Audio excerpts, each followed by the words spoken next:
Well, it's kind of hard to follow that kind of an introduction, isn't it? Thanks so much, Stacy. Well, I want to jump right in this morning, guys, because this topic of inflammation is something that I have spent a considerable amount of time looking into, mainly because it's something that we all battle with, but also because it hit home with me very, very, very specifically last year. So, what is inflammation? If we think about it specifically about the fact that our body was actually created to heal itself, then we can look at the fact that a part of that defense mechanism, a part of our body's fight for healing and wellness, is known as our inflammatory system. When your immune system recognizes or removes or needs to remove any kind of harmful and foreign constituents like chemicals, bacteria, virus, or if your body is actually injured, then your body's natural inflammatory response kicks in. Now, listen, we talk a lot about the harm and damage of chemicals that come into our systems through our personal care products because your skin is your largest organ. So every lotion, every bit of makeup, when you wash your hair, when you use your soap, anything that you clean your clothes with, what you wash your dishes with, guys, any of those things that have harsh chemicals in them, those chemicals get into our body and they lodge themselves in the fatty parts of our cells. So anyone who's trying to lose weight that has not actively fought the petrochemicals that are in our bodies is going to have a hard time getting those fat cells to go away if those fat cells are harboring little visitors known as harsh chemical toxins. That's a whole other class, but one that's equally important when you're looking at reasons why you battle with inflammation. We have to consider those things. Get rid of any products in your home that have harsh chemicals in them. The things that you put on your body can actually be more serious and dangerous, can actually cause a harsher inflammatory response than what you put in your body. So keep that in mind. All right, so if we get that immune response going, the area that's affected is going to become inflamed or irritated as your body tries to heal itself. So for a healthy person, the immune system is usually really effective in that inflammation, and the inflammation itself will be healed. So there's three types of inflammation that we look at. We look at acute inflammation. This is usually caused by some kind of injury or immediately after being exposed to some type of bacteria or virus. It usually only lasts a few hours to a few days. It's going to go away when that injury or infection is cleared up and healed. And a good example of this might be appendicitis or a sprained ankle. Subacute inflammation lasts 2 to 6 weeks. It's simply when that acute issue does not get taken care of. So it lingers. You don't do anything to encourage that healing process. And so you're going to see that typical acute infection or injury may take longer. And this is often common for a person who's not very healthy. Chronic infection is the infection we really want to focus on. This lasts months to years or longer, and it's typically what people deal with when they experience things like arthritis. So, where do we find inflammation within the body? The hard part is, guys, is that inflammation hides everywhere. It's often associated with things like cancer, autoimmune, type 2 diabetes, heart disease, high blood pressure, any diseases that are in the digestive system like Crohn's, inflammatory bowel. All of those things are inflammatory issues. Asthma, COPD, so many other things as well.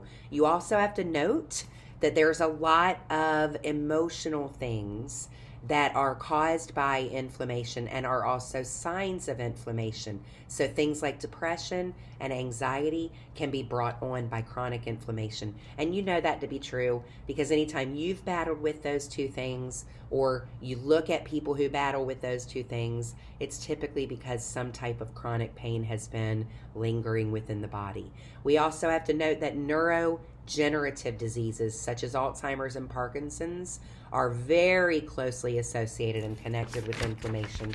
And so it's important for us to recognize that we can't turn a blind eye to chronic inflammatory issues. So what causes these chronic inflammatory issues. Autoimmune disorders obviously are a huge causative. This is when your body really turns against itself. And we shouldn't be seeing these things, but we've been introducing so many harsh chemicals through medications, antibiotics, genetically modified food sources, lab created food sources, guys.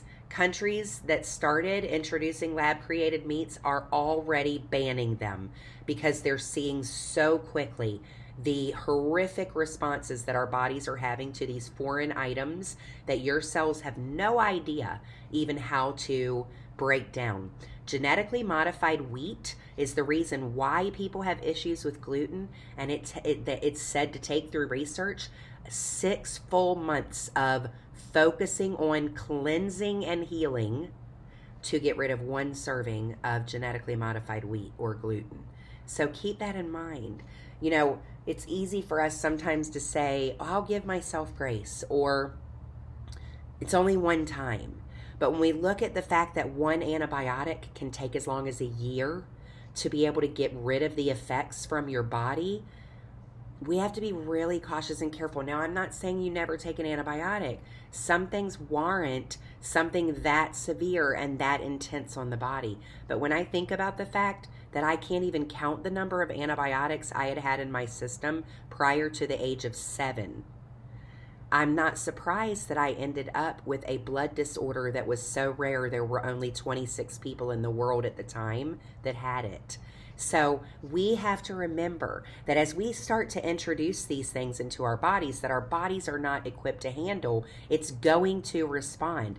Your body treats that as an inflammatory injury. And until we heal it, it continues to wreak havoc within the body. So autoimmune disorders, harsh chemicals we've already talked about, cannot emphasize that enough. Talk to whomever is in your Young Living team who invited you to watch this inflammatory class. Find out how to get your house cleared and cleaned. We can't get rid of all the harsh chemicals in our lives, but our homes can be a safe haven for sure if we work on that. Untreated acute inflammation, you can't just ignore injuries and infections, and then autoinflammatory disorders obviously are also issues. There are also lifestyle factors that contribute massively. People that drink a lot of alcohol in excess. These are daily drinkers, drinking a lot on a regular basis. A high body mass index rate, so that obesity, even an extra 10 or 15 pounds, because all bodies are different, can be an issue for your personal body. So it doesn't mean that you have to be 50 pounds overweight or 100 pounds overweight. Any amount that you're overweight, if you're eating unhealthily, and also if you have any of these other lifestyle factors that contribute, can be a real issue for you. Chronic stress, guys, this is a biggie. If you look at research, stress is one of the #1 reasons for death currently, because people think, well, my body will just have to handle it. I can't deal with this. This is my life, right? I'm married to this person. It's very stressful. I have a really high stress job. I don't want to deal with my emotions, right? There are all of these reasons that we give, but stress is something that must be managed and dealt with on a regular basis. We have to stop the mindset of just pushing it away and pretending it doesn't exist, because it does, and it will always come back to rear its ugly head. Smoking is another biggie for contributing to inflammatory issues. Exercising too often at maximum intensity. This is why HIIT became such a big deal. Tabata became a big deal, where you have interval exercising, because what the experts realized was increasing your heart rate intensity at the maximum for a long period of time released cortisol in the body and caused stress levels to go up. And listen, your body doesn't burn fat or calories when your cortisol levels are high. Your body actually holds on to fat and calories. So it prevents you from losing weight, not at all helping you, and that's what most people are exercising for. So you want to make sure that you've got maybe 20 seconds of high intensity and then back off for 10, so your heart rate can kind of rebound and then go back in high intensity. And that way your body will actually release growth hormone and it will burn calories instead of holding on to them. And then finally, the last contributing factor is not exercising enough. I know it seems like you can't win on either side, but that is because we're looking for that balance. We're looking for that middle ground of homeostasis where things work out well. All right, so classic indicators of inflammation are going to be redness, swelling, heat, pain, loss of function if it's an injury, obviously infection, any kinds of signs of you being sick. Those would all be signs of inflammation. The problem is that the silent inflammation is the most deadly. According to Naomi Whittle, who's the wellness warrior, silent inflammation is the mortal enemy of your health. Reduction of this silent inflammation may be the number one thing you can do on the daily to heal yourself and reach maximum wellness. So we've talked about all the obvious signs of inflammation, but let's talk a few minutes about the silent signs of inflammation. The very first one, memory issues. Folks, I'm over 50. I'm going to be 54 this year. And I hear my friends often say, well, I'm getting older. We use that as an excuse. And although there are times when, yes, maybe there's just that quick moment of forgetfulness, that is not a normal indicator of age. Brain inflammation adversely affects memory formation and recall. Scattered thoughts, trouble focusing are not normal parts of aging, but actually huge indicators of silent inflammation in the brain. We don't want this, guys. We don't need to be forgetful and not able to recall or remember things. We have to make sure that we're doing everything in our power to decrease inflammation, right? That's the answer. All right, imbalances in your cholesterol. Research shows increased inflammation triggers an elevation in cholesterol. The reason for this is because your body, in its effort to protect blood vessel walls and arteries from the damage, releases cholesterol. So you can compare prior healthy levels of your cholesterol to your current levels when you feel that there may be inflammatory issues. Because listen, I'm going to be honest. When we look at the current parameters that our medical community gives for what is normal in a lot of areas, they continue to increase the parameters, making more and more people seem unhealthy. Now, I'm not saying that more and more people aren't unhealthy. What I'm saying is, if more people are unhealthy, they get more people on drugs. And we all know we have to follow the money when it comes to big pharma and modern medicine. I'm not saying they're all bad. I'm simply saying that the parameters keep changing. When I first started my midwifery career, looking at hemoglobin and hematocrit levels are important when we're trying to prevent any kind of extra issues for postpartum, bleeding being one of those issues. So with that in mind, typically a mom whose hemoglobin and hematocrit levels are lower in pregnancy have a greater risk of free bleeding, not clotting as well or as quickly as those who have higher levels of hemoglobin and hematocrit. So when I first got started, the normal level, safe normal level in pregnancy for hemoglobin was 10.5. When I finished at the 21-year mark and retired, the normal level for hemoglobin at the end of pregnancy was between 11.8 and 12. Now, I hope that they've changed those levels because it's been a while since I retired. But, guys, when you consider that a pregnant woman has about 8 extra cups of blood during pregnancy, her blood is diluted. So those hemoglobin levels are naturally going to be lower until she delivers the baby and begins to release that extra 8 cups of blood. That's why there's postpartum bleeding. Some moms will bleed a lot in the first, right after delivery, the first couple of days, the first week, and then they don't have heavy bleeding up to 6 weeks. Some moms, it's all spread out and they will bleed. The point I'm getting at is that more and more moms, because the levels kept being increased, were showing up as being anemic when really they weren't anemic. They were just carrying naturally diluted pregnancy blood. And so that's why I bring that up with cholesterol, because those levels have also been increasing, making more and more people look like they need to be on cholesterol medications. And cholesterol medications happen to be very dangerous unless you absolutely need them. And it affects how your body naturally will heal itself when it senses inflammation and injury. So that's why I say compare it to before, maybe when you had healthier levels. Look at your familial history when it comes to cholesterol, because it happens to be a pretty genetically balanced part or a test that we utilize. Most of the rest are not. Most of the rest are environmental factors. But please don't ignore that, right? That sometimes the parameters are going to seem ridiculous because unfortunately they keep increasing it, so more and more people will look like they have issues. So when you're tracking, you want to make sure you're looking at your normal and not necessarily flipping out over the parameters. And I'm going to give you a way to support your body's healthy cholesterol levels anyhow, but that's one of the indicators. The next silent indicator is increased levels of C-reactive protein.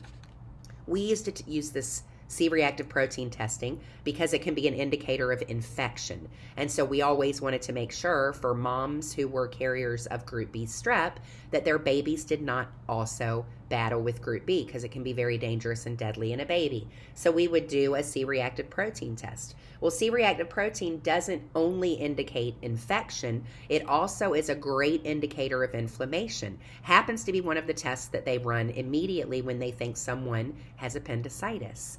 And so with that in mind, C-reactive protein levels being an indicator of inflammation and infection, when those levels are elevated, it is linked to increased risk of cardiovascular disease and infection. So they look at C-reactive protein as one of the indicators of silent inflammatory issues. Skin issues are always inflammatory. They're directly related to the gut. So any skin issues you have, whether it's psoriasis, eczema, a rash, psoriatic arthritis, it doesn't matter. It's all about the gut, and you need to be focused diligently on healing and sealing the gut. I recommend Natasha McBride Campbell's book, Gut and Psychology Syndrome. You want to start with the yellow edition first. That is the initial copy that she wrote when she was helping one of her children deal with really serious inflammatory issues and gut issues. And so that diet, although it may seem difficult and hard initially, is actually one of the fastest ways to begin healing and sealing the gut. And so if you battle with skin issues, you need to get on a diet that is going to help you to heal and seal the gut so that you can ultimately heal that inflammation that's causing that problem. So any itchiness, redness, flaky skin, discomfort, any skin issue can be an indication of that inflammation. All digestive issues are definitely an indication of inflammation. Your gut microbiome is so complex. It's the reason they call it the second brain. And most often these issues and diseases are caused by inflammation of the intestinal tract. And then finally, all aches and pains, any headaches, any migraines, even the tiniest of pain in your body tells you that there is inflammation present. So if you're sore or stiff, you have it, okay? So I want to share with you a story about the reset. I know that not everybody's doing the 14-day reset, but when we first started, before we even brought it to Team Young Living, those of us who had collaborated to work on the creation of the Facebook group and the website and all of that, we did the reset for ourselves in February. And so when we did that, it was really, really amazing. Everybody was talking about 2 days in, I've already lost 2 pounds, I've already lost 4 pounds. And here I am gaining weight. And I am a psycho about doing everything right, guys. I really, really am. But here I am gaining weight. There's nothing I can do about it. I am boohooing to the group. I'm gaining weight every day. I'm doing all the things right. I'm blaming it on the Ningxia. I've been drinking Ningxia Red since I started Young Living 11 years ago. The very first month I started with Ningxia. But I typically only do 2 to 4 ounces a day. And sometimes I'll skip days. Sometimes if I'm traveling, I drink a ton more, a third to a half of a bottle a day. It just depends. but I've never been faithful on Ningxia, 12 ounces a day for 3 days, 6 ounces a day for 11 days. I've never done it that way. And so, of course, what's natural? You blame it on the thing you think is new. Now, it wasn't the Ningxia. Actually, it was, but it was Ningxia in a good way. So that whole reset, I think I gained, I don't even know how many pounds, but I gained quite a bit. It was at least 7 or 8 pounds. It may have been more than that. I was frustrated. I was angry. I was crying. Everybody else had done so well. They'd all lost inflammation. And I had lost inflammation. My rings that I couldn't put on fit. So with that in mind, I was like, I'm not quitting. So I didn't stop. I stayed on the 6 ounces of Ningxia until March when we led it to Team YL. In March, I gained weight again. Okay, so now I've not lost any of the weight that I gained during the 14 days the first time in Feb.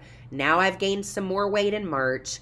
I'm really upset and crying. Guys, this is when I started doing all kinds of research on my mindset and whatnot. And so a lot of those early month reset emotion chats are coming from the space of personal conviction and trying to cheer myself on and trying to make myself not give in and quit, because that's what we want to do when we're not seeing the results that we think we have to see. And it's ultimately where the whole stop looking at only the number victories, right? The numbers on the scale, the numbers on the measuring tape.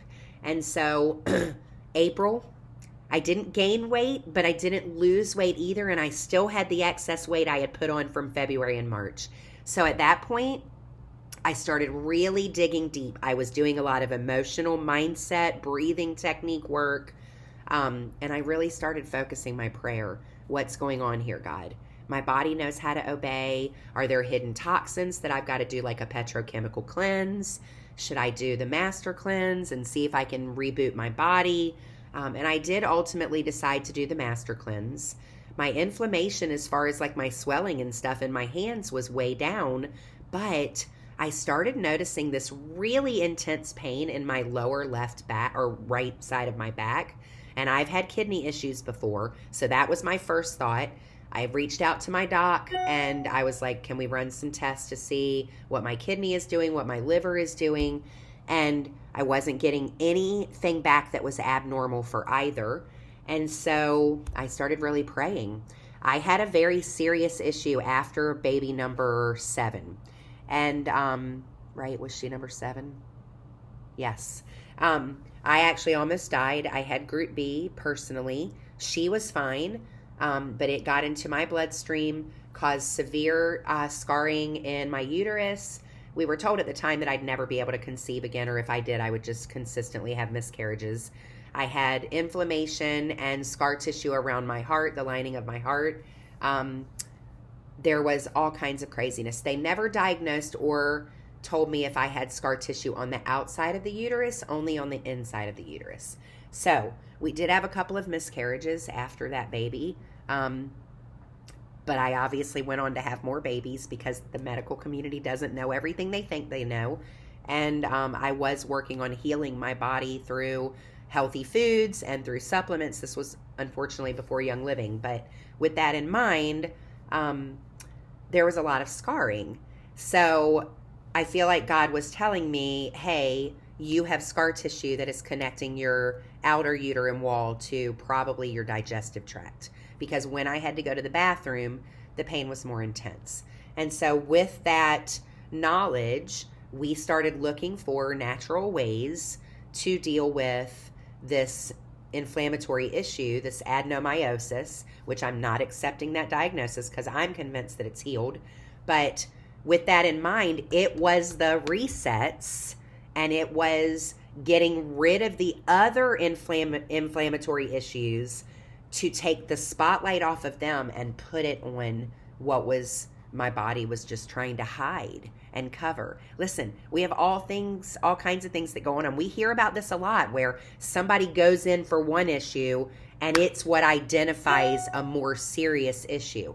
And so that's what happened. I'm so thankful I didn't quit the reset because it was that intense amount of Ningxia Red that allowed my body to put the spotlight where it belonged, and we were able to then focus our supplements. I was able to really start focusing on the supplements that would get rid of inflammation, that would help my body fight the scar tissue. Somebody asked me the other day, I did some other things too. I have a friend who has a dolphin. Dolphin treatment deals with scar tissue. And so she did quite a bit of work on me along my back, along the front of my body as well, where all of that scarring would have been.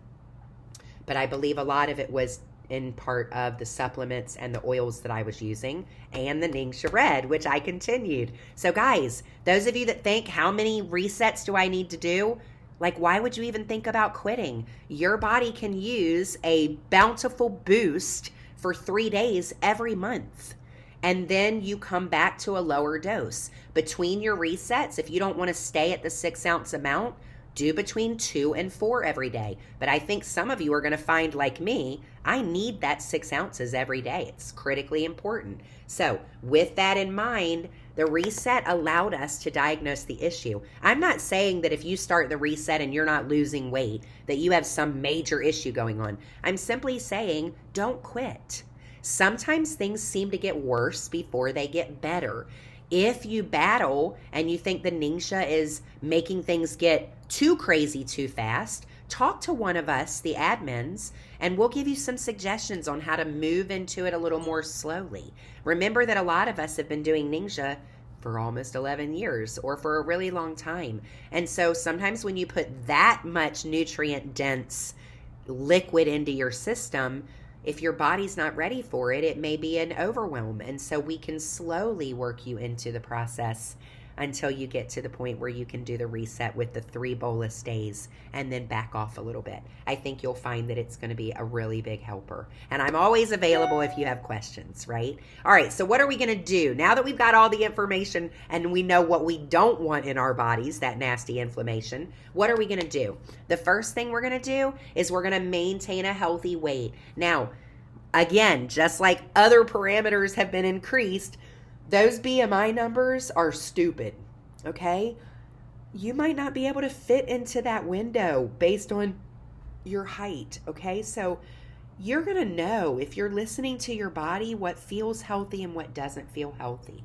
For me, my healthy weight is about 20 to 25 pounds above the highest number for my height. My height is 5'7", 5'7.5". And so I'm supposed to be somewhere between like 120, depending on the chart, 125-ish, I think, to 147. But I really feel good at 165 to 170.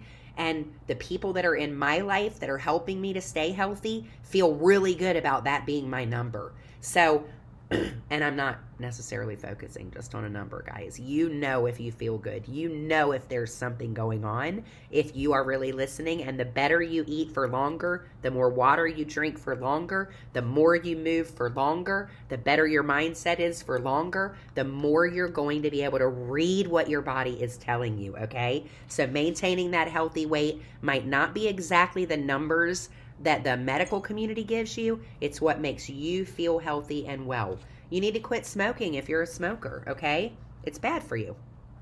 Drop that habit, all right? And we've got some great oils you could use. Thieves, purification, black pepper, ocotea, hyssop is known to ward away evil. That's addictions, right?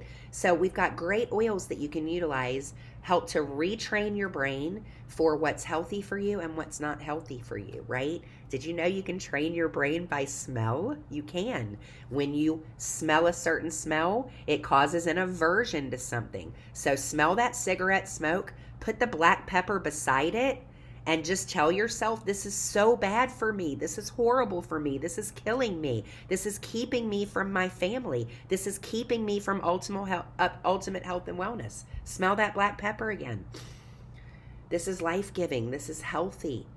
This is what I want. So when you smell that black pepper, you don't want that cigarette, right? Because that reminds you that cigarette is bad, okay? So train your brain to get away from those yucky smells. Move your body. Get your body moving, right? Healthy weight. Eliminating yucky stuff in your diet or your habits, okay? Move your body. Get your body moving a minimum of 30 minutes each day. Make sure your heart gets pumping, but don't exercise too intensely for the entire time. Interval training. And in the 14-day reset, we've got great workouts for you that give you that. Limit your alcohol, right? We're not saying you can't drink alcohol, but we're telling you to limit it. You don't want to be drinking it too much. Manage your stress. This is huge. Get on a breathing program. Maybe it's saying encouragements, daily mantras, listening to the Calm app.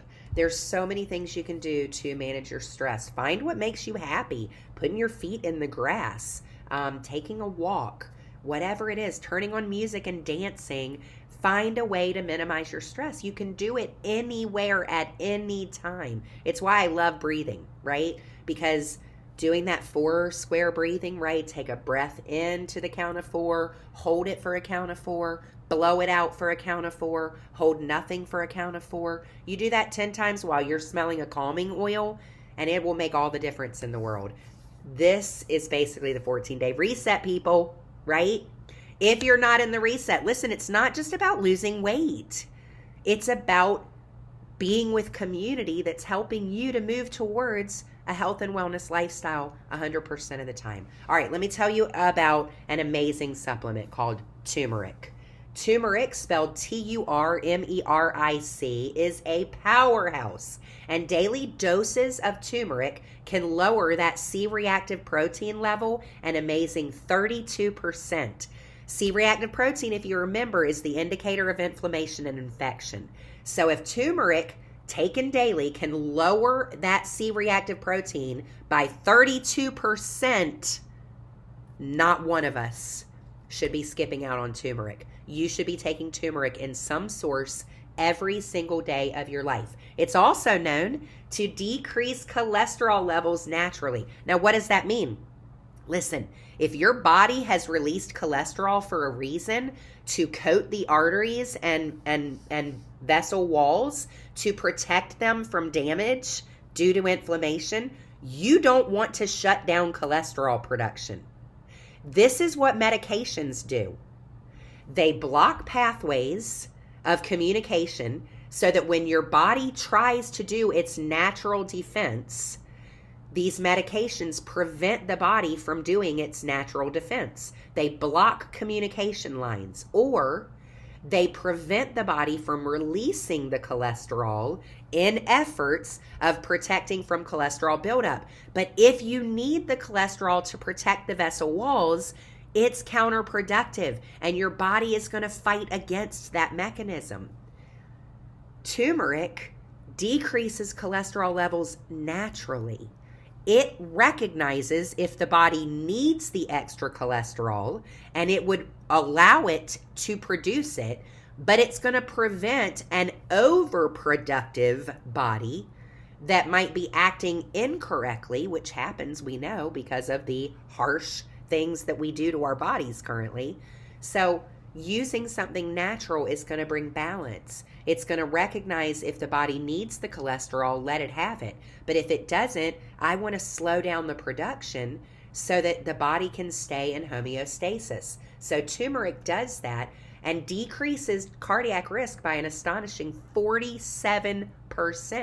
47%. Guys, that is crazy. Super crazy, right? All right, what else? It's also associated with up to 25% reduction in digestive inflammation due to its huge anti-inflammatory response. Curcumin, Curcumin, curcumin, is the main active ingredient in turmeric. And it is known, just this main active ingredient is known to promote the production of brain-derived neurotrophic factor. That's known as BDNF. And this is a growth hormone that is responsible for youthful brain function.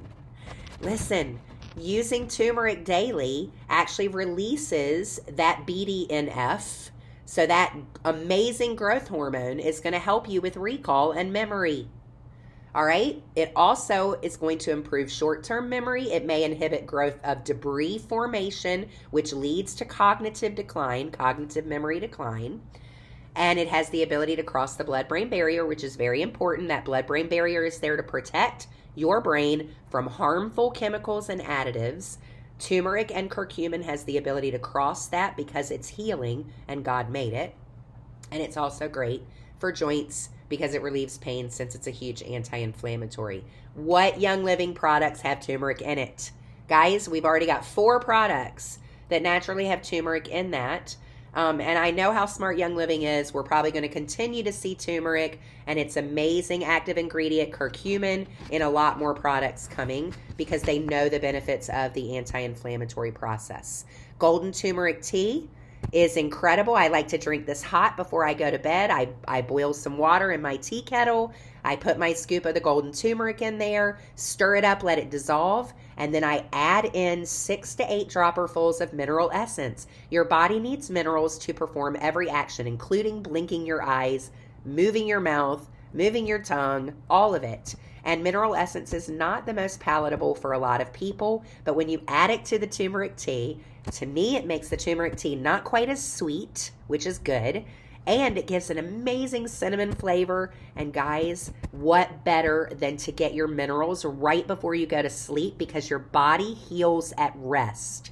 And so getting those nutrients in before you go to bed, that turmeric, it's going to help all of those systems to work. And because you're not working your body, your inflammatory response is lower while you're sleeping. So it's going to help to heal that a little quicker too. MindWise is another amazing supplement with turmeric in it. Very good for the brain. It's why it was created. It also has CoQ10. If you haven't spent time researching about that, you should. Master Formula is our amazing supplement that you should be taking daily. And that Master Formula has turmeric in it as well, along with some incredible oils, helping your body to absorb and utilize the nutrients faster. And then finally, we have the spiced turmeric tea, which would be a great thing for you to use when you're trying to get in just something that you want tasty to drink while you're on the reset, right? Because you can utilize that spiced turmeric tea if you're on one of the plans that can have no sugar, or if you're on like GAPS and you're on a further stage, you could add a little maple or a little raw organic honey to sweeten it. Now, one thing that's important to know is that sometimes supplements will counter how the body works in different areas. So it doesn't mean you can't take them at the same day. It just means you don't take them at the same time. Turmeric works that way with iron absorption. So if you battle with iron absorption, maybe you have some type of anemia, or you're taking supplements to support your iron, or you're eating iron-rich foods to support greater red blood cell production of iron, hemoglobin, and hematocrit, then you want to separate that from your turmeric, okay? So maybe if you're doing Master Formula, you'll take your Master Formula first and then wait a couple of hours before you eat something that's iron rich, or before you were to take your liquid iron supplement or whatever it is that you're utilizing. If you already did your iron, you would wait 2 hours before you did your turmeric. Okay, just give your body a chance to absorb and assimilate, utilize the nutrients from the one before you introduce the other, okay? So those things are super important for us to understand. All right, finally, we've got a couple more things and then we're gonna be done. Our top inflammatory foods, or anti-inflammatory, sorry, we're gonna look at those first. Our top anti-inflammatory foods and oils. Ningxia Red and the Reset is your #1 way to really give your body a super boost on those days 1 to 3 of the reset if you do it every single month.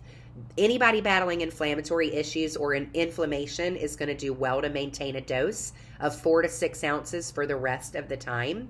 Essential oils that are beneficial in the order of the highest antioxidant power. Antioxidants, we know, fight inflammation, fight free radicals, fight oxidative stress. So critically important to get into our system.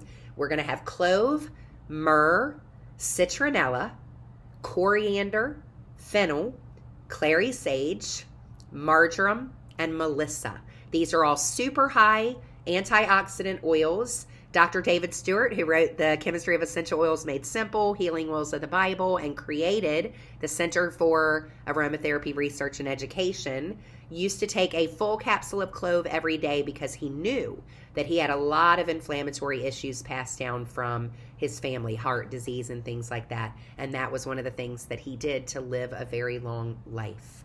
All right, anti-inflammatory diets are key. Choose diet plans, meal plans that are going to naturally fight away inflammation. I already mentioned GAPS as one of the options. And if you have any questions about GAPS and getting on it, please let me know. I've been on it for 2.5 years, almost 3 years.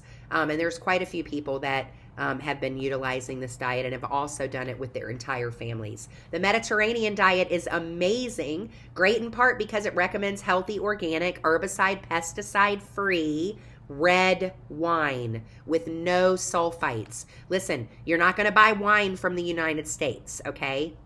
You're not going to get wine from Canada, most likely, because you're going to find herbicides, pesticides, sulfites present. Now, if you're sure to get a purely organic wine and you can get some knowledge to know that there's no sulfites present there, then that would be okay. But I try to stick with your Mediterranean areas, right? You're going to look in Europe, Mediterranean areas, Italy, France. I also would recommend even a lot of your South Americans like Argentina. You'll find some really good quality red wine. The reason why red wine is beneficial if you don't have the junk in it is resveratrol. Resveratrol is naturally occurring in good red wine, and it is a massive anti-inflammatory. So for those of you that enjoy drinking your glass of wine here and there, you might want to look at something like the Mediterranean diet as your meal plan. All right, foods that increase inflammation that you should always avoid: fried foods, sugar, I'm so sorry, cured meats, lunch meat. This is the nitrates that are in them. You will find them in almost every cured meat. So the deli section that you go to, you're going to have to look for all natural, nitrate free. You want to make sure there's no nitrates at all. And you will find some brands now pretty readily. Stay away from all refined oils, vegetable canola, peanut, etc. And then any of your refined carbs, they turn to sugar the moment they touch your saliva. That's going to be your white breads, your processed breads, your enriched, fortified breads, rices, and pastas. Guys, so much information, I know, and I really hope that the slides helped you to give you some lists as well. We're here to encourage and support and help you. This silent inflammation is something that we really need to be focused on, and we need to be working on to make sure that we are not encouraging or releasing or leaving it be. There's so many things that we can do to help support our body's natural inclination to healing. Want to let you know if you have any questions, we're readily available. Just reach out. Don't hesitate. You can find me on Facebook, Christy Smith Zittel. You can find me on Facebook as Fearless Oiler, and that's O-I-L-R. I'm also on Instagram at Fearless Oiler, O-I-L-R, and I'm more than willing to answer any of the questions you may have.